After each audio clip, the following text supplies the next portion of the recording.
A paz do Senhor a todos. Aqui quem vos fala é a pastora Lorena. E hoje a gente vai para a nossa segunda aula, de volta às raízes, né? As 12 tribos de Israel.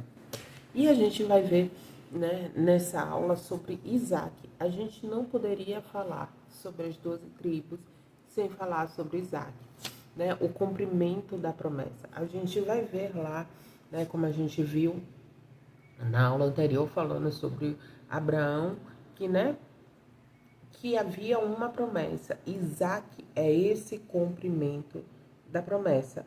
E os textos básicos se encontram em Gênesis 17, 18, 21, 22, 24 a 26, né? E a gente começa, né, essa história com Abraão falando que Sara era estéril. Sara, né, a primeira característica que se dá a Sara é que ela era estéril. Depois, né, de dizer que Sara é estéril, Deus vai fazer uma promessa a Abraão, né, sobre a sua descendência, né? Com o passar dos anos, a promessa não cumpre, né? E a esperança tardia adoece o coração. E essa incredulidade da promessa não se cumprir na vida deles, eles começam a manipular essa promessa, eles querem fabricar essa promessa, né? E começa aí, né? Entra na história Ismael, né? Que é filho de Abraão com sua serva Agar, com a serva de Sara Agar, né? E aí, só que quando Deus reafirma ao nascimento de Ismael, Deus vai reafirmar, né, o cumprimento dessa promessa em Gênesis 17, mais ou menos em Gênesis 17, quando, né, Abraão escuta essa promessa, ele ri. A gente só se lembra que Sara riu. Mas Abraão também ri.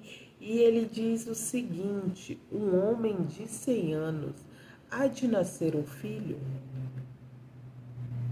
E Abraão se prostra e ri.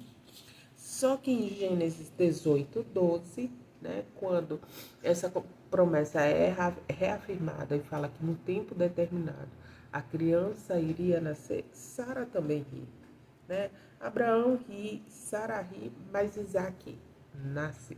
E quando Isaac nasce, que Sara coloca ele nos braços, o nome que ela dá é esse: é, Deus me deu um motivo de riso, né? E eu fico perguntando, quando a promessa, né, se cumpre na nossa vida, né, quando há o cumprimento da promessa sobre a nossa vida, a gente está honrando a quem? A gente está honrando a Deus ou está honrando a nossa carne?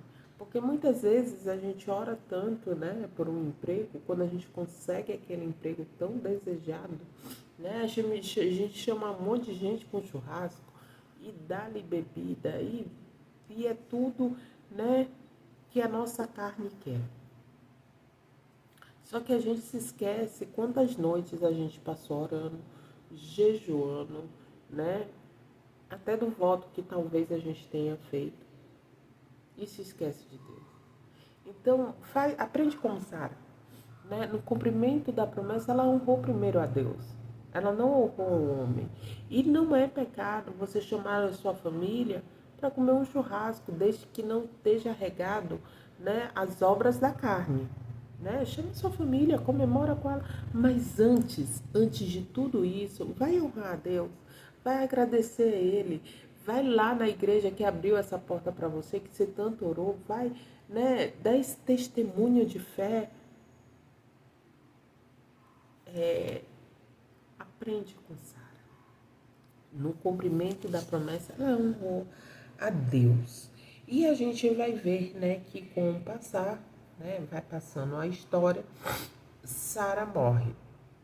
Abraão se casa de novo e ele com Quetura. E ele tem 6 filhos. Quem é esses 6 filhos?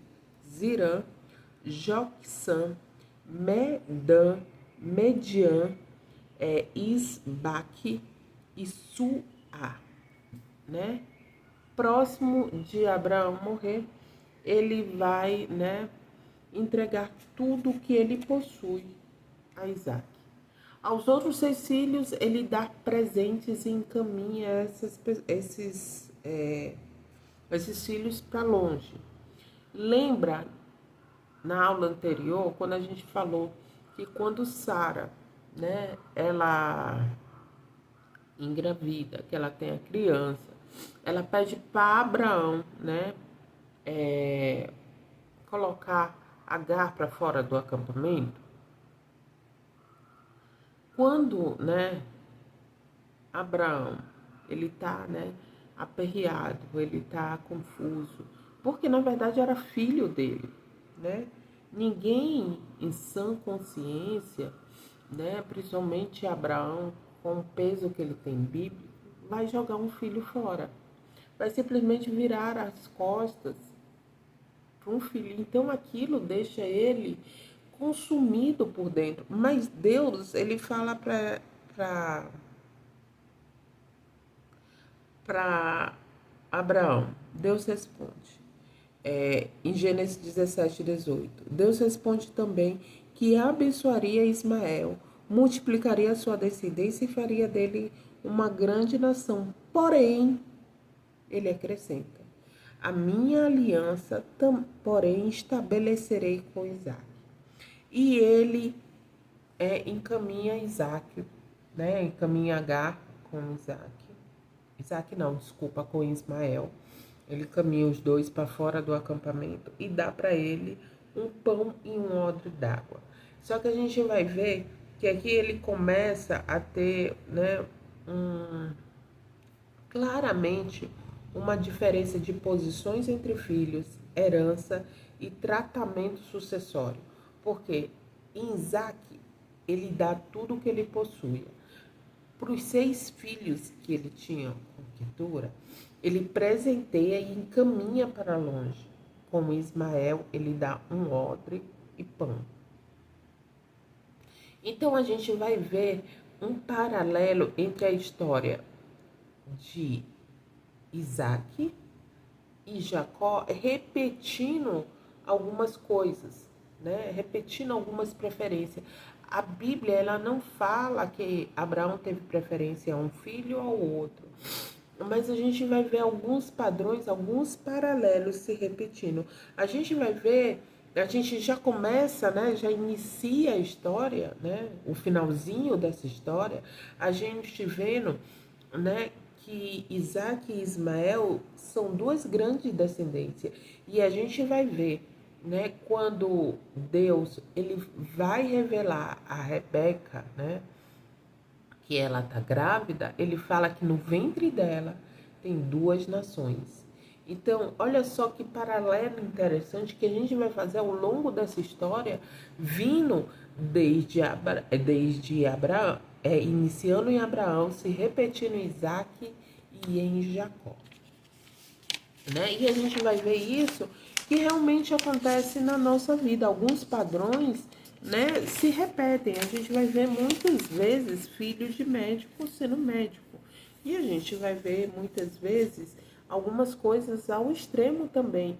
Às vezes o filho de médico, a única coisa que ele não quer ser na vida é médico. Às vezes o filho de pastor, ele também quer ser pastor, mas tem muitos que a única coisa que não querem na vida é ser pastor.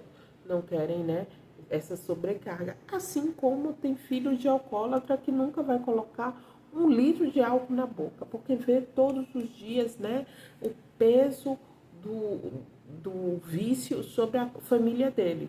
E tem filhos, né, que vão seguir o mesmo caminho. Então existe um momento, uma quebra, né, desses ciclos, né, familiar, que a gente pode fazer hoje sobre a nossa casa, a gente pode fazer hoje sobre os nossos filhos, a gente pode fazer hoje sobre a nossa família, né? Eu vou dar um exemplo, né? Eu era muito desastrada. Pensa numa criança desastrada, era eu. Não tinha um copo de vidro que tivesse na minha mão que não quebrasse. Gente, o meu pai, ele comprava prato de alumínio, tão desastrada que eu era. Só que toda vez que eu derrubava alguma coisa, meu pai brigava comigo. Aí era um suplício aquilo. Quando eu tive meu filho, A única coisa que eu disse assim que eu não iria fazer igual era isso. Eu ia ensinar meu filho a limpar. Então, toda vez que ele derruba uma coisa no chão, eu ensino meu filho a limpar. E eu digo para ele, filho, tá tudo bem. Tá tudo bem. Agora a gente precisa limpar. E meu filho já entendeu que toda vez que ele derruba, né, o mundo não vai cair por isso. Mas ele tem a obrigação de limpar. Então, algumas coisas, né, que são recorrentes na nossa vida, a gente precisa quebrar. Eu não sei aquilo que é recorrente, que vem lá atrás, que você precisa quebrar na sua casa, na sua vida, na sua família, sobre os teus filhos, inclusive sobre os teus netos. Que às vezes quando a gente olha lá para frente e vê que a gente errou em algo, começa a instruir tua filha para que os teus netos não passem, né, por tudo aquilo, né, que você um dia passou. E começa, e aí a gente vai entrar, né, exatamente na história de Isaac. Né? Depois da morte de Sara, Abraão envia seu servo para buscar uma esposa para Isaac. Em Gênesis 24, encontramos Rebeca e seu servo pedindo, orando e pedindo uma direção a Deus. E Rebeca aparece demonstrando hospitalidade e disposição. Quando ela finalmente encontra Isaac, a Bíblia diz que ele a amou. Assim, Isaac foi consolado depois da morte da mãe. Agora temos um casal que através do qual a promessa deverá continuar, Isaac e Rebeca. Só que surge novamente um problema parecido, né, com Abraão. Rebeca é estéril. Parece que algumas coisas vão se repetindo, né? Alguns padrões vão se repetindo. Isaac, né? Sua esposa é estéril, né? Sara havia sido estéril, agora Rebeca também havia sido estéril. Só que a gente também vai ver mais lá na frente Raquel sendo estéril. Só que em vez de Isaac, né, fabricar essa promessa, manipular uma promessa, ele vai orar a Deus. Ele quebra o primeiro ciclo orando ao Senhor, né? Ele poderia ter repetido aquilo que aconteceu em Abraão. E como eu expliquei, às vezes, né, o filho do alcoólatra nunca vai colocar, né, uma gota de álcool na boca. Assim como Isaac. Isaac, ele viu todo o sofrimento da sua mãe Sara. Talvez ele tenha visto o sofrimento de Agar, né?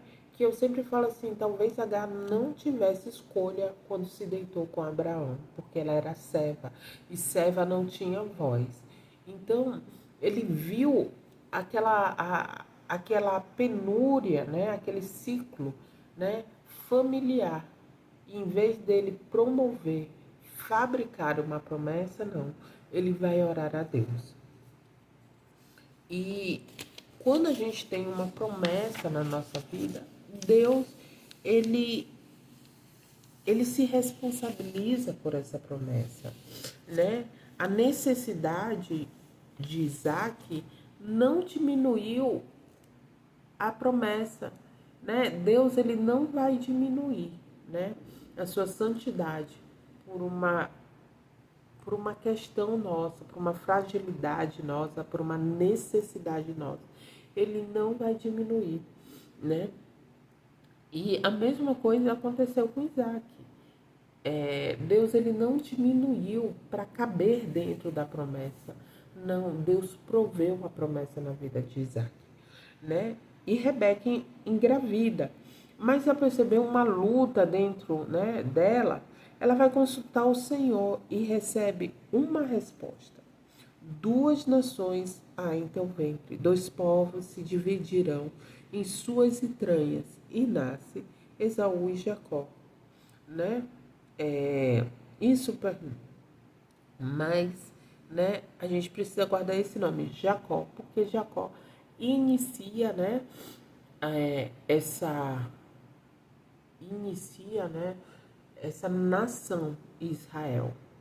E dessa nação, né, tem os 12 filhos, tem as 12 tribos que se formam essa nação.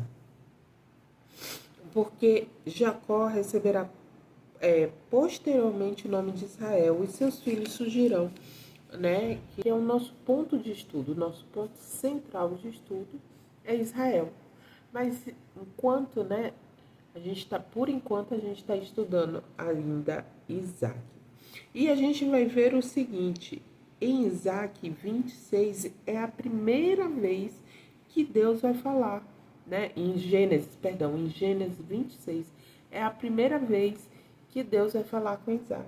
Mas a gente vai ver que mesmo ele sendo o filho da promessa, Deus se revela primeiro a Rebeca, não se revela a Isaac. Deus só vai se revelar a Isaac em Gênesis 26. Por enquanto, até antes de Gênesis 26, ele vivia sobre o Deus do meu pai. Em Gênesis 26, ele começa a ter um relacionamento com Deus. Mas aí você pode falar assim, minha pastora, Isaac não orou para Deus. E Deus... Não, eu estou falando de uma revelação onde Deus está falando, né, com Isaac. E Rebeca, né, há uma resposta dessa oração, né? Deus ouviu a oração e respondeu. Só que em Gênesis 26, Deus vai se revelar, né? Ele vai falar, né, com Isaac. E ele diz exatamente assim, chegando o momento de Deus falar diretamente com Isaac, e ele fala, eu sou o Deus de Abraão, teu pai.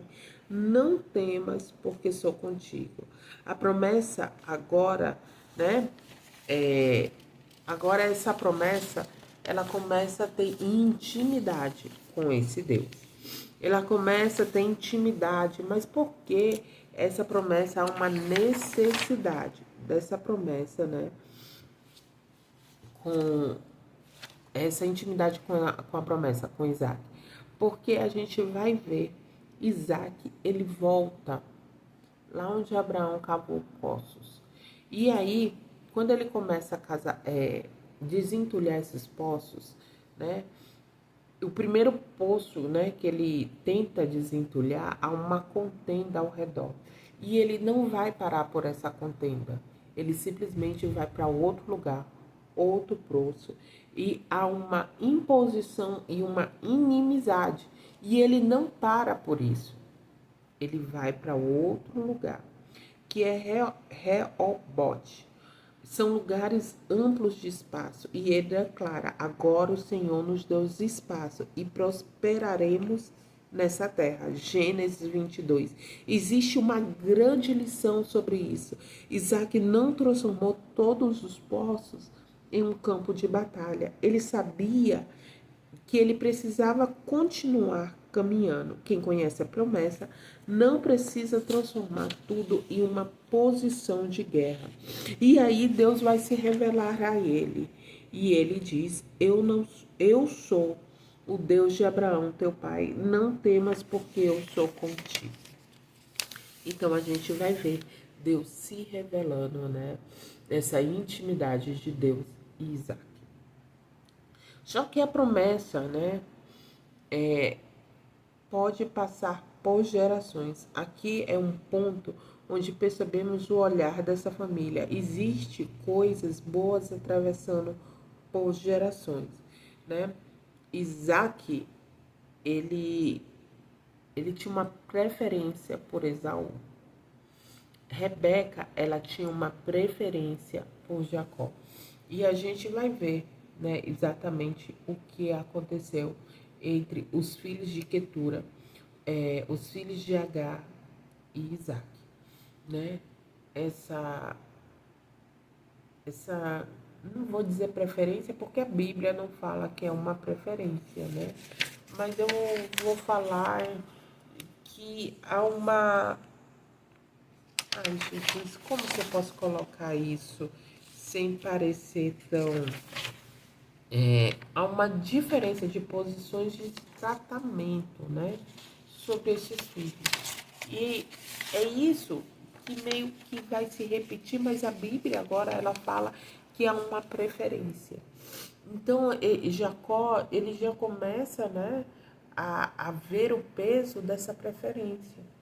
Ele já começa a ver, né, essa preferência sobre a sua vida, né, do seu pai preferindo um filho do que o outro. E eu digo assim, eu só tenho um filho, né, mas eu acho que quando a gente tá, né, cheio daquele amor, né, a gente não consegue, né, ter uma preferência por um ou por outro. Minha mãe sempre dizia assim, Lorena, eu tô mais perto do filho que precisa mais de mim, né? Eu vejo a minha irmã sempre muito forte, né? Ela sempre, né, lutando. Então, eu com minha saúde muito fragilizada, e talvez não era minha mãe preferindo mais a mim, mas por uma questão de fragilidade pela saúde, a minha mãe sempre estava muito comigo. Talvez essa questão da fragilidade emocional de um filho faz com que a gente esteja mais com ele. E talvez fosse isso, né, que a, a, a Rebeca olhasse para Jacó, essa fragilidade, né, dele não ter esse apoio emocional, porque Esaú era, os dois estavam na mesma, mas Esaú era o primogênito, né? E a gente vai ver que ser primogênito tem um grande peso nessa época. A gente vai ver sobre isso. Então, essa questão dessa preferência, ela vai muito além. Não é, talvez não é essa falta de amor. Não, não.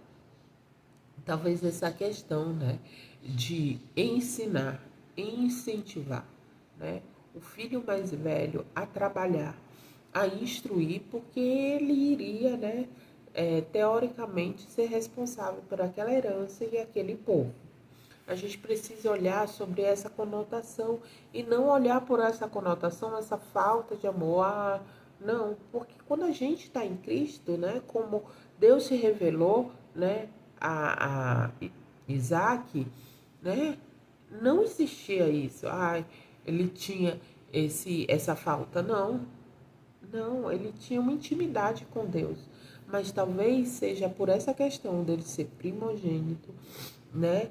Ele precisava orientar, né, como esse filho iria, né, após a sua morte, iria, né, cuidar dessa tribo, né, dessa questão, né, desse povo que estava com ele. Então a gente vai ver, né? Mas ali, agora a gente vai começar a ligar as pontes, né? Abraão é aquele que recebe a promessa, Isaac é aquele que carrega a promessa adiante, Jacó será aquele que receberá o nome de Israel e os seus filhos. Os filhos de Israel surgirão as 12 tribos.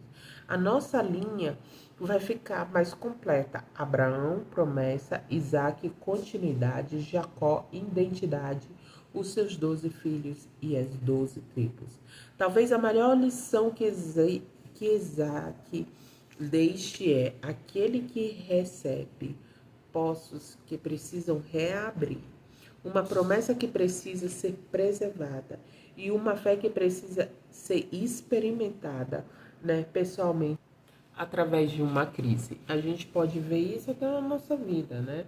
Eu sempre digo, eu conheci, né? Eu aceitei Jesus em 99. Eu só conheci Jesus em 2013, no pior momento da minha vida. Então, às vezes, no nosso pior momento, né, a gente venha encontrar com Cristo. Por enquanto, né, a gente, como o João fala, né, era o Deus de ouvir falar, agora eu conheço. Então, às vezes, na nossa maior tribulação, é que Deus se revela a nós. Assim como foi nos poços, onde Deus se revelou, né, a Isaac. Justamente isso que estamos fazendo na nossa série. Estamos voltando a raízes. Não para permanecer no passado, mas para compreender como Deus conduz uma promessa através de homens e mulheres imperfeitos, né? De geração em geração, os personagens mudam, as circunstâncias mudam. Até feridas se repetem, mas existe algo que permanece, a fidelidade de Deus. Abraão recebe a promessa, Isaac a carrega, e Jacó se tornaria Israel, e de Israel nasce 12 tribos. As gerações passam, mas Deus permanece fiel, né? A tribulação passa na nossa vida, né? As circunstâncias chegam na nossa vida, mas a fidelidade de Deus não muda. O que muitas vezes o que muda é o meu e o seu coração, né? Quando chega, né, a tribulação, a primeira coisa que a gente faz é deixar esse Deus. Porque a gente tem na nossa mente o seguinte, gente, quando eu estava no mundo, eu não passava, né, por isso. Só que muitas vezes você se esquece que você chegou a só esse Deus, porque você talvez tenha vindo de uma tribulação. Talvez você tenha vindo de uma traição, de uma injustiça. Talvez você tenha vindo, né, de uma ferida tão profunda. E agora, né, você esquece de tudo que esse Deus fez, porque você, né, está passando, né, por algo. E a Bíblia nos fala que no mundo tereis aflição, mas tem de bom ânimo. Ele não fala sobre uma vida, né, ai, de flores e arco-íris. Não, ele fala, no mundo tereis aflição, mas tem de bom ânimo. Às vezes, né, o nosso ânimo é por essa questão da nossa aflição, da nossa tribulação, a gente acaba, né, meio, entre aspas, que perdendo. Mas se a gente nos fortalecermos em Cristo, lembrarmos, né, até onde Ele nos tirou, a nossa fé é fortalecida na rocha que é Jesus. E a gente começa a ver, né, que Deus continua sendo o mesmo. O mesmo Deus que deu a mão no meio da tribulação é o mesmo Deus que continua dando a mão. É eu e você que muitas vezes mudamos. Eu não estou generalizando uma situação, mas eu estou falando algo que é recorrente, muitas vezes é recorrente, né? Não só comigo, não só com minhas ovelhas, mas, né, com todos aqui que estão, né, que são pastores e estão escutando, né? A gente pode ver até ao redor, mesmo não sendo um pastor, mas dentro da igreja mesmo. A irmãzinha saiu porque, né? Às vezes ela não mudou de igreja, ela saiu da igreja e está no mundão. E não é problema você sair da igreja, às vezes, né? Aquela igreja, né? Não é mais o momento de estar ali, por N motivos que só você e Deus sabe. Mas você muda de igreja, né? Porque Deus, onde está 2 ou 3 reunidos, ali Ele está, né? Às vezes você abandona mesmo Deus. Você diz, eu não quero mais esse Deus, né? E aí que a gente vem com Isaac, ele mostrando, né, que mesmo em meio à tribulação, mesmo com uma mulher estéril, mesmo com 2 nações no ventre dela, mesmo com 2 filhos, né, a gente vai ver um pouquinho mais na frente esses 2 filhos tendo essa discórdia, mesmo com poços, né, entulhados, ele não para, ele não olha para trás, ele entende que ele é filho da promessa. E nós somos filhos da promessa. O grande preço já foi pago por mim e você, para a gente ter esse título de filho de Deus. Amém? Vamos orar? Senhor, meu Deus e meu Pai, eu te peço por cada um, Senhor, meu Pai, que está escutando esse vídeo, essa aula. Senhor, meu Pai, toca em cada um. Senhor, meu Pai, de forma extraordinária. Senhor, meu Pai, para que o bom ânimo, Senhor, meu Pai, não venha se desfalecer. Para que a sua esperança, Senhor, meu Pai, não venha submergir. Mas eu te peço, Senhor, meu Pai, reaviva a esperança, reaviva a promessa. Tira promessas de gaveta, Senhor, meu Pai. Coloque estratégia, Senhor, meu Pai. Estratégias em sonhos, estratégias em meio à conversa. Estratégias com pessoas, Senhor, meu Pai, que já passaram, Senhor, pelas mesmas circunstâncias de entulhar poços. Senhor, meu Pai, eu te peço nessa hora, Senhor, meu Pai, entra com tua providência santa sobre a vida de cada um, em nome de Jesus. Amém e amém.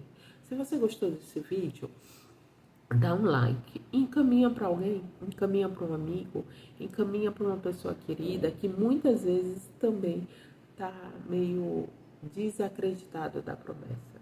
Mas você é aquele que sabe, né, o Deus que servimos, que mediante, né, a promessa tardia há um cumprimento dela.